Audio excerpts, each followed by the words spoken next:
Hey everybody, this is just to the very end of the jackfruit long epic video I did.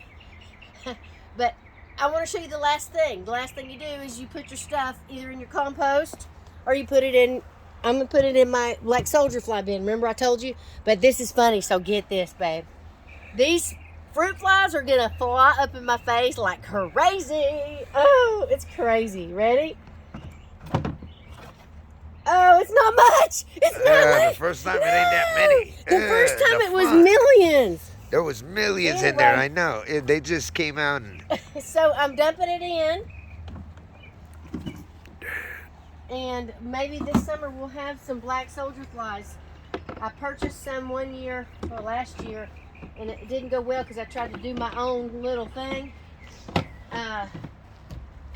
Let's see if this is just going to try to attract them naturally from the nature. This is where they fall into once they climb out.